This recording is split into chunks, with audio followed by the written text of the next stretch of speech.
Welcome back all dear students. आपका स्वागत है हमारी अनंता कोचिंग क्लासेस के अंदर। बच्चों, जैसा अपना राजस्थान का टॉपिक चल रहा था कि राजस्थान की जो जानकारी है अपन ने वो पूरी क्लियर देख ली थी।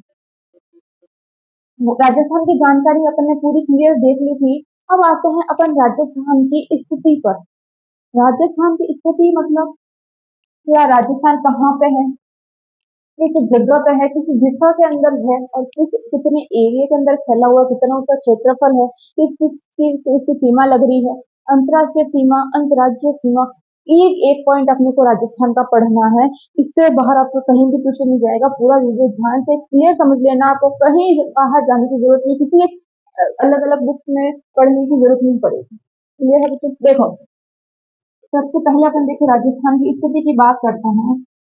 तो अपने को ये पता होना चाहिए कि राजस्थान की जो स्थिति है बच्चों, राजस्थान की जो स्थिति है वो सबसे पहले एशिया के अंदर, एशिया महाद्वीप है अपन, एशिया के अंदर कहाँ पर है। फिर देखेंगे अपन भारत के अंदर कहाँ पर है, फिर राजस्थान देखेंगे अपन कितना है क्या है। सबसे पहले कि एशिया के अंदर राजस्थान की स्थिति क्या है वो बात करते हैं। तो राजस्थान के अंदर एशिया की स्थिति वो है बच्चों, अक्षांश और देशांतर। क्या है बच्चों? अक्षांश और देशांतर है। भारत के अंदर बात करें, भारत के अंदर बहुत देखो लंबा चौड़ा फालतू पढ़ने की जरूरत नहीं है। जितना अपना सिलेबस है उतना ही अपने को पढ़ना है। ऐसा तो पढ़ने को बहुत सारी चीजें हैं, अलग अलग बाहरी चीजें पढ़ते रहो पढ़ते रहो पढ़ते रहो, वो इन चीजों का मतलब नहीं है ना। जितना अपने को पढ़ना है, जितनी अपनी जरूरत है, जितना अपन एग्जाम्स में पूछा जाता है, जितना अपना सिलेबस है उतना ही करो। एक्स्ट्रा चीजें लेकर बैठने से कोई मतलब नहीं है। तो देखो बच्चों, एशिया के भारत का और राजस्थान का एक बार बाद में देखेंगे, आपको एशिया की स्थिति बताता हूँ। एशिया के अंदर जो है बच्चों, दक्षिण पश्चिम, क्या है बच्चों? दक्षिण पश्चिम। एशिया के अंदर राजस्थान की स्थिति पूछ ले क्या है, तो दक्षिण पश्चिम में राजस्थान स्थित है। और ये है बच्चों अक्षांश देशांतर, कह सकते हैं अपन ग्लोबल के आधार पर। ये किसके आधार पर है? ग्लोबल के आधार पर। ठीक है, ग्लोबल के आधार पर है। और आरएस के एग्जाम के अंदर क्वेश्चन आया था कि राजस्थान की स्थिति के संदर्भ में असंगत है। बच्चे पढ़ के गए इतना देशांतर, इतने डिग्री, इतने मिनट, यहाँ से इतना डिग्री, इतना मिनट, यहाँ इस साइड से ये इतना किलोमीटर, पूरा सारा पढ़ के गए। ये क्वेश्चन कहाँ से उठा के दे दिया है ना, आरएस के अंदर आया था 2015 के अंदर। तो ये क्वेश्चन कहाँ से उठा के दे दिया अपन। तो इसलिए अपने को जितना अपन पढ़ अपने काम का है ना वो पढ़ेंगे अपन। देखो, अपने को इस तरह से समझना है ना। राजस्थान का मैप पूरा आपको याद रहेगा, अपने को इस तरह से समझना। आप क्या दो लाइनें बना लो। देखो, एशिया के अंदर क्या होता है, चार तीन कौन दिए होते हैं। तीन कौन होते हैं, वायलय कौन, ईशान कौन और नेत्राक्ष कौन।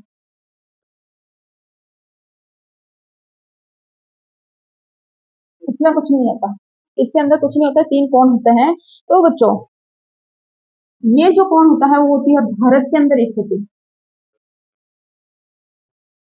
भारत के अंदर स्थिति पूछ ले राजस्थान के किस कोण पर है या किस कोण तक है, तो राजस्थान की स्थिति भारत के अंदर है वो वायलय कोण, वायलय कोण है ना। और एशिया के अंदर पूछ ले नक्षत्र कोण, ये एशिया के अंदर है। और ये अपने राजस्थान, ये अपने राजस्थान की स्थिति। तो आरएस के अंदर एग्जाम के अंदर क्वेश्चन पूछा था कि राजस्थान की स्थिति के संदर्भ में असंगत है, तो क्या असंगत है? भारत के अंदर ये स्थिति है, ईशान कौन पूछ लिया, नक्षत्र कौन पूछ लिया, वायलय कौन पूछ लिया, असंगत की स्थिति कौन सी है? ये असंगत की स्थिति कौन सी है बच्चों? ये जो राजस्थान के अंदर नहीं है, भारत के अंदर राजस्थान की स्थिति नहीं है, एशिया के अंदर राजस्थान की स्थिति नहीं है, और इसको बोला जाता है आग्नेय कोण। जो राजस्थान की स्थिति नहीं है, नहीं दर्शाता बिल्कुल भी, ना भारत के अंदर, ना एशिया के अंदर, ना राजस्थान के अंदर। तो ये आरएस के एग्जाम के अंदर 2015 के अंदर ये क्वेश्चन आया था। इंपॉर्टेंट पॉइंट है, नोट करना।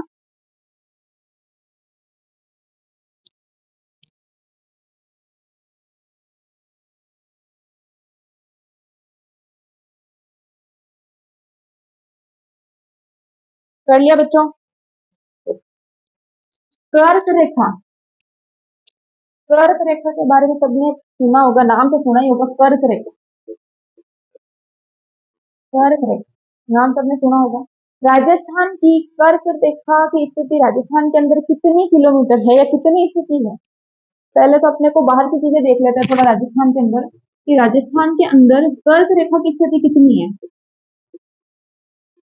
कितने किलोमीटर है? 26 किलोमीटर है बच्चों। कितना है? कर्क रेखा राजस्थान के अंदर 26 किलोमीटर है। और किस जिले से? बांसवाड़ा। कहाँ से? बांसवाड़ा के अंदर। और डूंगरपुर से ये टच होके निकलती है। कहाँ से? डूंगरपुर जिले के से टच होके निकलती है ये। इंपॉर्टेंट पॉइंट है, पूछा जाता है राजस्थान के अंदर कर्क रेखा की स्थिति कितनी है, ये कितने किलोमीटर है, ऑप्शन दे देता है तो 26 किलोमीटर है, बांसवाड़ा जिले के अंदर है, डूंगरपुर से टच होके निकलती है ये। ठीक है, इनकी अंतरराष्ट्रीय सीमा कितनी है? इसकी अंतरराष्ट्रीय सीमा मतलब जो अन्य देशों के साथ लगती है राजस्थान की। और अंतर्राज्यीय सीमा, अंतर्राज्यीय अंतर्राज्यीय सीमा बताओ कितनी है, कमेंट में किसी को आता है तो। 1070 किलोमीटर, 1070 किलोमीटर अंतरराष्ट्रीय, अंतरराष्ट्रीय मतलब अन्य देशों के साथ इसकी राजस्थान की सीमा लगती है ना। सबसे पहले पंजाब, जम्मू कश्मीर, फिर पंजाब, फिर हरियाणा, फिर राजस्थान, फिर नीचे गुजरात। पता होना चाहिए सबको।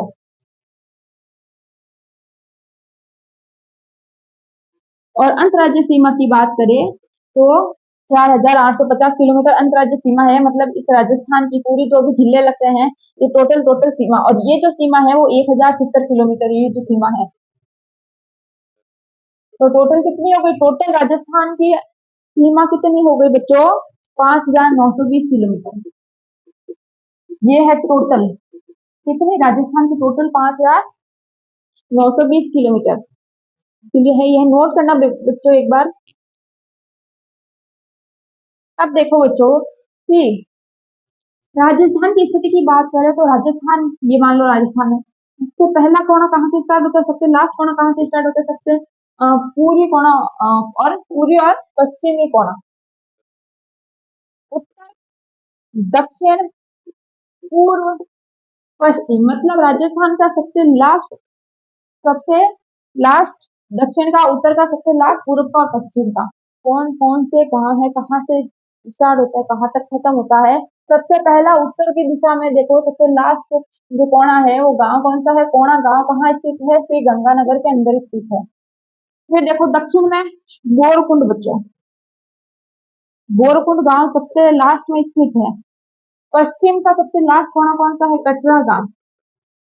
कौन सा है बच्चों? कटरा गांव। पूर्व का है बच्चों सीलावट। ये है राजस्थान का, पूछ ले पूर्व दिशा से सबसे अंतिम सिरा कौन सा है? पूर्व दिशा से अंतिम सिरा सिलावट है, पश्चिम दिशा से कटरा है, ऊपर कोना, नीचे बोरकुंड, ये नाम याद होना चाहिए। अब देखो इसकी लंबाई चौड़ाई कितनी? इसकी लंबाई है बच्चों 826 किलोमीटर और इसकी चौड़ाई है बच्चों 869 किलोमीटर। चौड़ाई ज्यादा है, लंबाई कितनी है? 826 किलोमीटर, चौड़ाई 869 किलोमीटर। नोट करना इंपॉर्टेंट पॉइंट।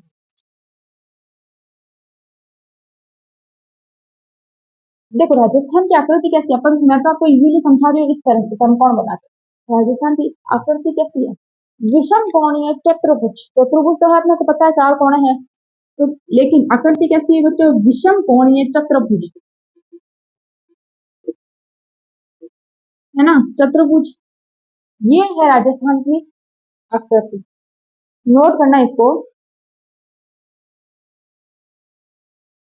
इसके भौतिक प्रदेश की बात करें अपन, राजस्थान के भौतिक प्रदेश की बात करें अपन, राजस्थान के भौतिक प्रदेश की बात करें तो एक वैगनर नाम का एक व्यक्ति आया था जिसने राजस्थान के पूरे भौतिक प्रदेश का भ्रमण किया और बताया, उसने, वैगनर नाम का व्यक्ति, तो उसने क्या बताया? उसने बताया कि बच्चों ये अपना पूरा विश्व है, ये अपनी, ये पूरा विश्व ये है, या पूरा ब्रह्मांड है, ये है अपनी पृथ्वी। ये क्या है बच्चों? ये है अपनी पृथ्वी, ये पृथ्वी है। इसने क्या बताया? इसको इसने क्या नाम दिया? इसको इसने क्या नाम दिया था? पेंजिया। इसने पृथ्वी को पेंजिया नाम दिया। तो इसने क्या बताया कि इसके आसपास जल भरा हुआ है, तो इसके आसपास जल भरा हुआ है, जिसको इसने क्या नाम दिया बच्चों? पैथालस। पैथालस नाम दिया। इसने क्या बताया कि पूर्व में ऐसा हुआ होगा कि यहाँ जो जल है, यहाँ जो जल है वो यहाँ से अंदर घुसना स्टार्ट हुआ, धीरे धीरे धीरे धीरे धीरे धीरे। मतलब ये जो जल है वो ऐसे बहना शुरू हुआ, और बहना शुरू हुआ तो ये यहाँ से इकट्ठा होने लगा। इकट्ठा होने लगा तो यहाँ जल भर गया, और जल भर गया तो इसको नाम क्या मिला बच्चों? तैथिस सागर। इसको नाम क्या मिला बच्चों? इसको नाम मिला तैथिस सागर। तो ये बन गया तैथिस सागर, इसने एक नाम दिया। फिर क्या बोला इसने कि यहाँ जो जल था यहाँ आना स्टार्ट हुआ हुआ तो ये क्या हो गया? दो हिस्सों में बट गया, दो हिस्सों में बट गया, दो हिस्सों में बट गया। तो फिर धीरे धीरे धीरे धीरे ये जल यहाँ भी आना होगा, तो इस तरह से ये पूरा बट गया। ऊपर वाले को इसने क्या नाम दिया बच्चों? अंगारा लैंड। सबने नाम सुना होगा अंगारा लैंड। और नीचे वाले को इसने नाम दिया बच्चों गोंडवाना लैंड। नीचे वाले को इसने क्या नाम दिया बच्चों? गोंडवाना लैंड इसने नाम दिया। समझ में आया इसने क्या कहा? पूरा ब्रह्मांड है, यह पृथ्वी, यह पृथ्वी है, जिसने इसने नाम क्या दिया? पेंगिया नाम दिया। इसने ये बताया कि इसके चारों तरफ पूरा जल भरा हुआ है, तो उसने इस जल को क्या नाम दिया? पैथालस। इसने बोला धीरे धीरे जल अंदर एंटर हुआ तो यहाँ आके स्टार्ट हो गया। जब यहाँ आके स्टार्ट हो गया तो यहाँ एक सागर बन गया, महान सागर। तो यहाँ महान सागर का इसने क्या नाम दिया? तैतीस सागर। तैतीस सागर के अंदर पानी की बहना शुरू हुआ तो वह दो हिस्सों में बहता टूट गया, दो हिस्सों में टूटा। फिर और इस तरफ दिशा फिर टूटा, तो इसने क्या नाम दिया? ऊपर वाले हिस्से को नाम दिया अंगारा लैंड, और नीचे वाले हिस्से को नाम दिया इसने गोंडवाना लैंड। यहाँ तक क्लियर है? एक बार नोट करना, इंपॉर्टेंट पॉइंट है। फिर इस पूरी प्रोसेस को इसने वैज्ञानिक ने इसने समझाया, और इस समझाया तो इसको क्या बोला गया? महाद्वीपीय सिद्धांत। क्या बोला गया? महाद्वीपीय सिद्धांत देने वाला कौन था? वैगनर। कौन था? वैगनर।